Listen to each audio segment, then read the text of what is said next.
Hi, this video is about how to be a wave. Let's start with a conversation about passing energy from one thing to another. Energy is often passed from one object to another by some kind of contact between the source of the energy and the object. So for example, your leg kicks a ball. You pass on the energy from your leg into the ball. Another example is water flowing down a river. It has mechanical energy, it's moving, kinetic energy, that kind of stuff. That water's kinetic energy can be passed on to a water wheel and turn the wheel when it makes contact with the water wheel. It's pretty obvious, but just go with me here. Finally, we have a person sliding into second base here in a baseball game, and their mechanical energy, their kinetic energy, is being converted into thermal energy on the ground. So they're passing their energy that they had into the ground, and the ground gets a little bit warmer. So in each of these cases, energy is passed from one object that started with the energy into another object that makes contact with the original object.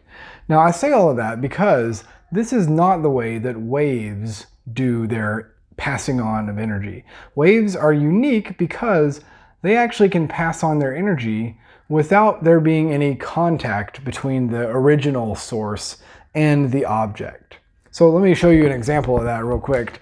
I have an object here that I'm going to stick to my whiteboard, but I'm going to stick it with my little microphone cord here. Okay, and this might seem pretty random, but let's see if this will work. Okay, so I got my object stuck to the board, and I've got my microphone cord in my hand here. Hopefully it's not messing with the audio too much. Now what I can do is I can pick up part of my cord here. Well, this is only going to work if I do this right.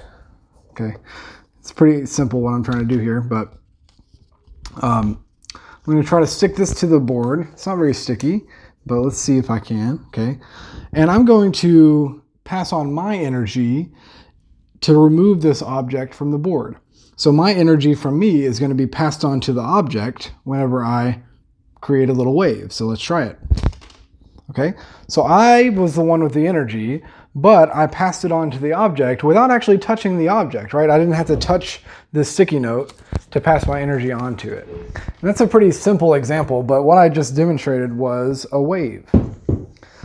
So to define what a wave is, we can turn to this definition. There's different definitions for what a wave is, but for our purposes, a wave is a disturbance. A disturbance is a good way to think about it because normally things are at rest and equilibrium. A wave comes in and disturbs the equilibrium. It disturbs the rest. So a wave is a disturbance, and that disturbance carries energy with it away from some source. So think about me as a source of energy, or you. There's some source of energy. The wave carries energy away from it.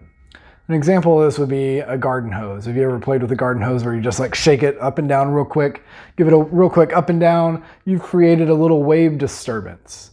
And that wave disturbance actually carries energy away from you. And it's in the garden hose now. That's like what I just did with the microphone.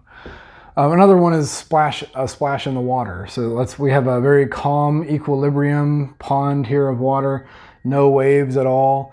But then you drop an object into the water, it creates a little disturbance, and it goes outward, and actually in all directions, that wave disturbance spreads out and carries a little bit of energy with it.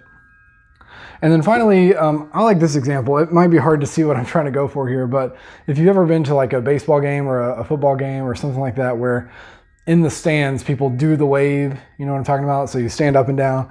So this is a great example of a wave because energy is being passed on. Now, obviously, this is like an artificial example. It's not like in nature, okay? But it does demonstrate that waves will pass on their energy as it goes. I tried to actually make a little flip book of this, but it doesn't really work very well. Yeah, it was a waste of time. But that's what a wave is. So how do you be a wave? That's the goal of this video, is to teach you how to be a wave. Rule number one, there's only two rules, only two things you got to do to be a wave. Rule number one, and this is a very important rule, waves do not carry any matter with them, only energy. So you have this energy, this disturbance, and you want to pass it on, but waves cannot pick up any matter and carry it with them. So think back to the stadium wave example. There's a wave that goes through a stadium of people, but none of the people actually get picked up and moved across the stadium. That would be pretty inconvenient because you're sitting in your seat and the wave kind of passes through you. You are a part of the wave for a minute, but then you go back to your equilibrium after that. You as the matter do not actually get moved along with the wave. The wave doesn't carry any matter with it, only energy.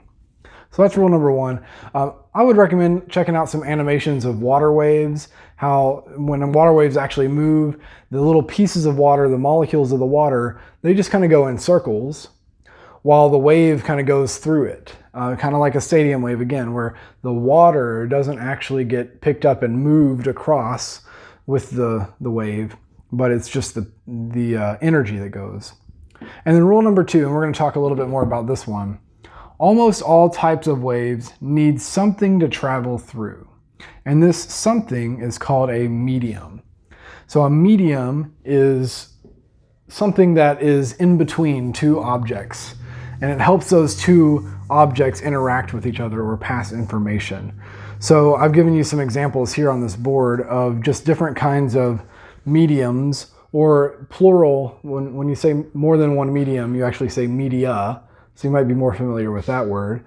But let's say you're an influencer and you want to interact with the world. You need a medium or some media to interact with the world. So social media is the in-between part between one end and another end. So social media or a medium is what you need.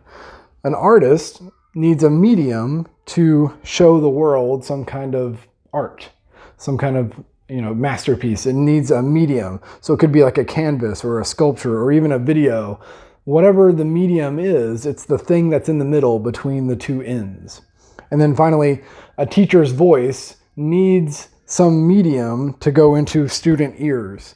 A teacher's voice is a sound wave, but without air, that sound wave would not be able to make it to the student voice.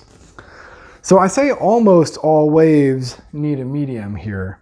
And that's true. Almost all of them do, but there's one special kind of wave that doesn't need a medium, but that's going to be the topic for another video. But that's all I've got for you in this video. I wanted to leave you with some words of wisdom that have challenged me, and I still need to work on it, but I wanted you to hear this inspirational quote. I think it's from C.S. Lewis. It says, "Humility is not thinking less of yourself, it's thinking of yourself less."